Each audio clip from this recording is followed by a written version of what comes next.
There is a split tonight between leading U.S. military leaders, current and former, and the president. The country's top military officer, the president's chief military advisor, has rhetorically broken with the commander in chief over his role in a controversial event last week. Nick Schifrin explores this critical moment in relations between the military and the White House. Judy, last Monday, President Trump walked out of the White House to pose for a photo outside of a church that had been slightly burned by protesters. Behind him walked Chairman of the Joint Chiefs of Staff, Army General Mark Milley, America's senior-most officer. Today, in a video address to National Defense University, Milley said his presence was a mistake. I should not have been there. Guys, I do not have... My presence in that moment and in that environment created a perception of the military involved in domestic politics. As a commissioned, uniformed officer, it was a mistake that I have learned from, and I sincerely hope we all can learn from it. Also today, West Point alumni wrote a letter urging graduates not to politicize the military just a few days before President Trump addresses their graduation. And the president is resisting momentum inside and outside the military to rename bases that are currently named for Confederate generals. With me to discuss this critical moment in civilian-military relations is retired Lieutenant General Ben Hodges, who most recently led U.S. Army Europe and has known General Milley for 20 years. General Hodges, welcome back to the NewsHour. Why was it a mistake for General Milley to walk with the president as part of a photo opportunity? Well, Nick, thank you. Mark Milley recognized that he had let himself get into a political situation where he became a prop, actually, and therefore played into a situation where you had military getting involved in a domestic situation. And that was the mistake, and of course, that's what he acknowledged today. And Milley says that he didn't know he was walking toward that photo opportunity. Should he have figured it out earlier? Should he have turned around?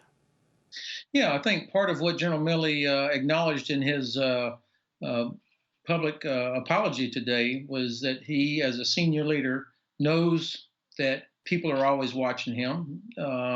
He knows that he has an important constitutional role, and that he should have been more aware. I mean, given all the events of the past several days, the fact that he was in the Oval Office there, meeting with the president and with the secretary and others, and then knowing what was going on outside, what we call situational awareness, he acknowledged that he should have been more alive to the possibility of what could happen.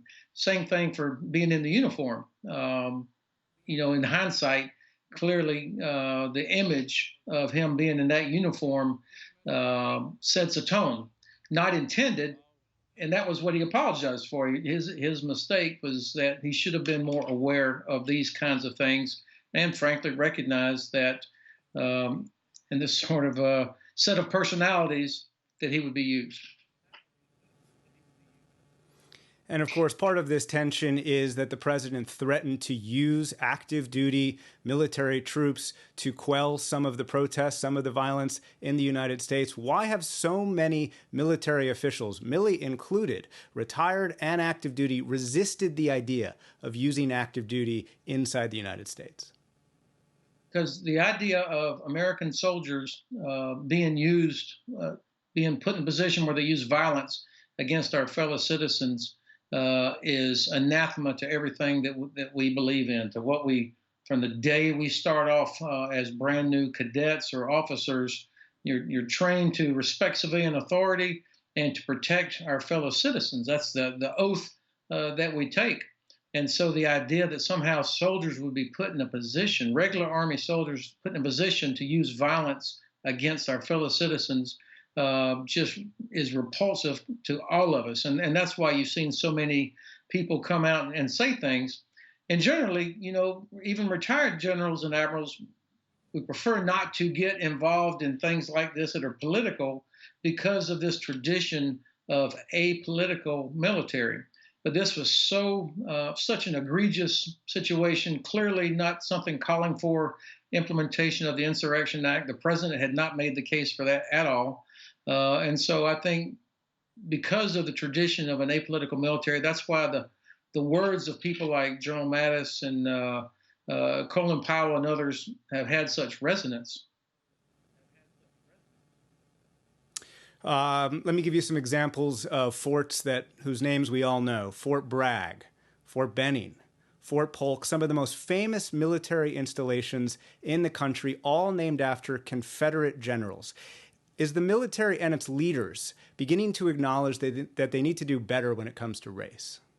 Yeah, this is going to change these installations, and I have to tell you, I'm embarrassed. Of course, I went to Fort Benning, I've served at Fort Bragg, Fort Campbell, all these places.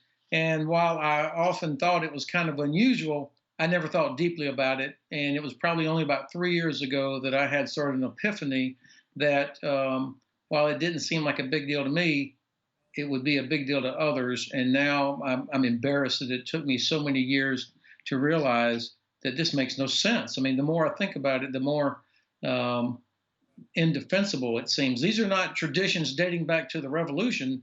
Most of these forts were camps that were established just before the First World War or the Second World War for training and mobilization. So there's no long patriotic sort of legacy there that needs to be defended. I think the Navy has a good model where they just named the base after the town.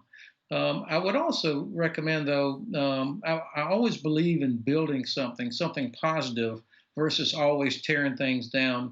And what a powerful statement it would be if there was a monument next to any Confederate statue or any of these sort of legacy things that listed the names of all the former slaves who joined the Union Army during the American Civil War at huge risk to themselves.